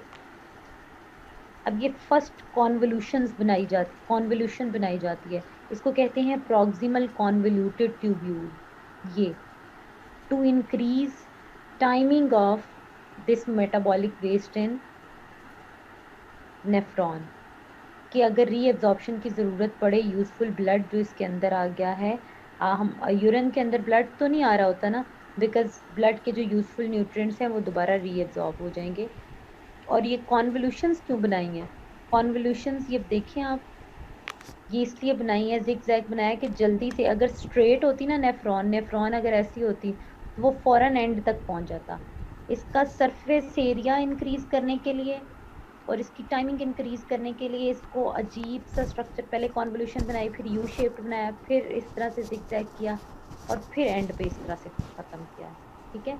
उसकी वजह यही है कि मैक्सिमम टाइम जो है मेटाबॉलिक वेस्ट का बॉडी के अंदर गुजरे, ताकि रीएब्जॉर्प्शन की हमें जितनी ज़रूरत है हम वो कर सकें, ठीक है। प्रॉक्सिमल कॉन्वोल्यूशन, कॉन्वोल्यूटेड ट्यूब्यूल और डिस्टल कॉन्वोल्यूटेड ट्यूब्यूल, ये दो कॉन्वोल्यूशंस हैं। इनका क्या मकसद है, इन दोनों से हम यहाँ पे लिख लेते हैं proximal and distal.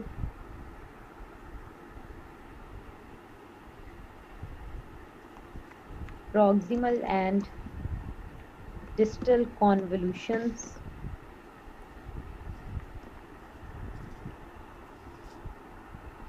increase surface area for reabsorption. Proximal and distal convolutions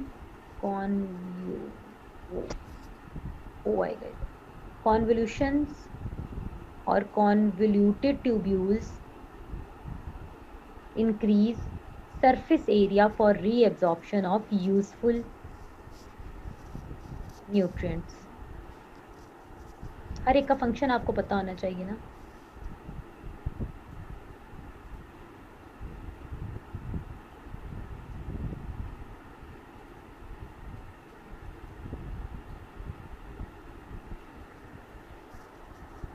women capsule pressure filtration करता है, ग्लोमेरुलस नेटवर्क ऑफ कैपिलरीज है, ठीक है। Then metabolic waste passes through proximal convoluted tubule, then loop of Henle. ये इधर से देखिए, ये डिसेंडिंग लूप ऑफ हेनले है। डिसेंडिंग का मतलब है नीचे की तरफ आना। यहाँ से मेटाबॉलिक वेस्ट नीचे आता है और यहाँ से इस साइड से ये अपवर्ड मूव करा है। इसका ऊपर आना और नीचे आना ये भी क्यों है? लूप ऑफ हेनले जो है इसका टाइम इंक्रीज करता है। यहाँ से ये देखिए टुवर्ड्स ग्रेविटी मूव करेगा, यहाँ से ये अगेंस्ट ग्रेविटी जब मूव करेगा तो ये ज्यादा टाइम के लिए किडनी के अंदर रहेगा, ठीक है। तो असेंडिंग एंड डिसेंडिंग आपको नहीं याद रहता, तो जस्ट आप इसको वो कंफ्यूजन से बचने के लिए या इसको कॉम्प्लिकेशन से बचने के लिए आप जस्ट इसको मार्क कर दीजिए convoluted tubule, sorry loop of Henley, ठीक है। कॉन्वोल्यूशंस तो हो चुकी है ना, तो ये है आपका लूप ऑफ हेनले, ठीक है। इस तरह डैश सा लगा हुआ होता है ई के ऊपर।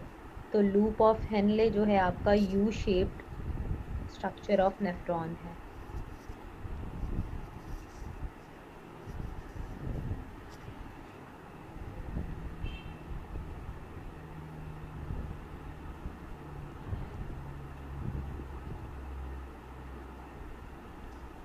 ठीक है जी, ये यू शेप्ड होता है loop of Henley. Loop of Henley से डिस्टल कॉन्वोल्यूटेड ट्यूब्यूल में जाता है और देन आ जाता है कलेक्टिंग डक्ट में, ठीक है।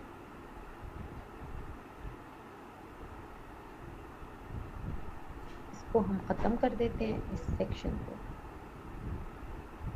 कलेक्टिंग डक्ट में आपको बहुत सारी ब्रांचेस नजर आ रही हैं और यहाँ से देखकर एक अंदाजा हो रहा है कि यहाँ से बहुत सारी चीजें कुछ कुछ एब्जॉर्ब हो, बहुत सारी ब्रांचेस जो हैं वो इनवर्ड साइड पे कुछ लेकर जा रही हैं।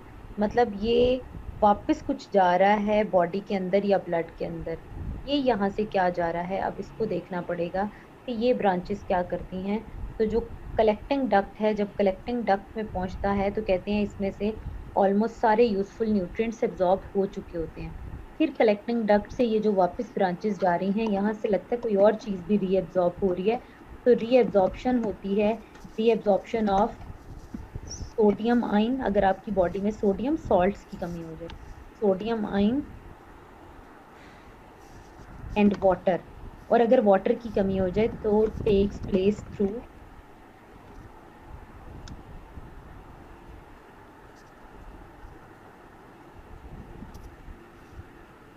collecting duct. So reabsorption of sodium ion and water takes place through collecting duct.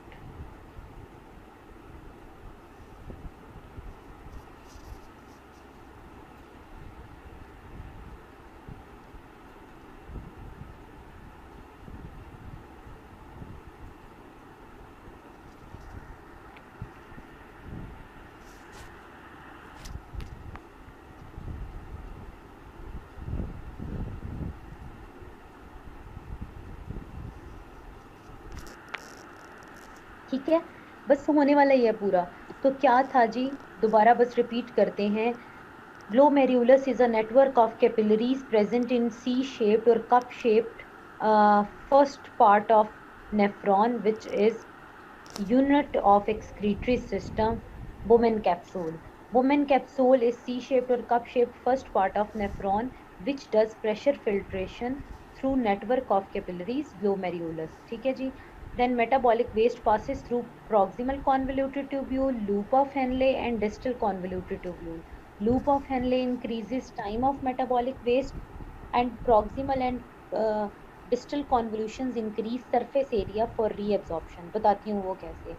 And then जो है metabolic waste reaches to collecting duct. When it reaches to collecting duct, it is the last part of the nephron. जो triangle नहीं थी, triangle के बिल्कुल last part के ऊपर ये आ जाती हैं। ट्रायंगल कौन सी थी आपकी? ट्रायंगल जो आपके पिरामिड्स, रेनल पिरामिड्स नहीं बने हुए थे, ये नेफ्रॉन यहाँ से ऐसे करके शुरू हुई थी और अब ये इसका आखिरी पार्ट यहाँ पे आ जाता है। यहाँ से मेटाबॉलिक वेस्ट जो है वो बाहर निकल जाता है, पेल्विस में आ जाता है, पेल्विस से यूरेटर में, और यूरेटर से पेल्विस से यूरेटर में, और यूरेटर से ब्लैडर में, और ब्लैडर से it is excreted out of the body through urethra. ठीक है।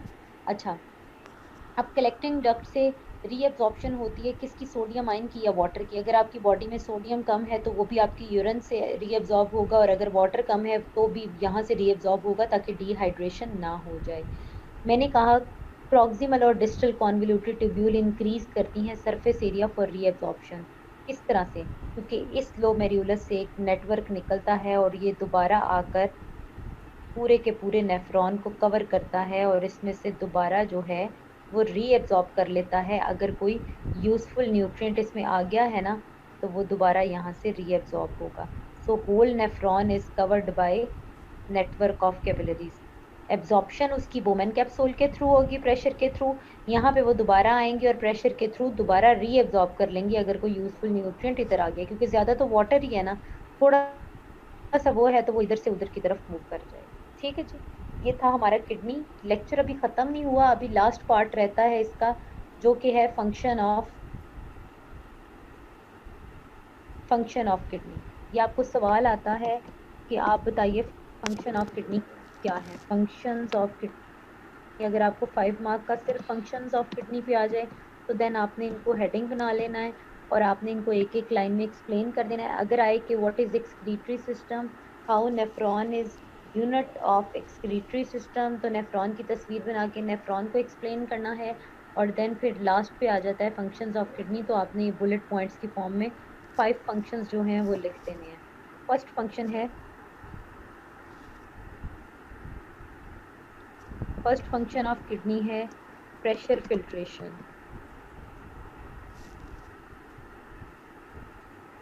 सेकेंड फंक्शन ऑफ किडनी है vitamin, it helps in vitamin D synthesis. जिनके किडनीज खराब हो जाते हैं उनकी बोन्स भी वीक हो जाती हैं, विटामिन डी सिंथेसिस जो है वो रुक जाती है। थर्ड है osmotic balance of blood, blood के अंदर कितना पानी होगा ये मेंटेन करते हैं। ठीक है जी। फोर्थ होगा ion balance of blood, ionic balance of blood, osmotic balance of blood, and vitamin D synthesis और प्रेशर फिल्ट्रेशन। ठीक है। और फिफ्थ फंक्शन है, आयन भी हो गया, ऑस्मोटिक भी हो गया, फिफ्थ फंक्शन है इसका ये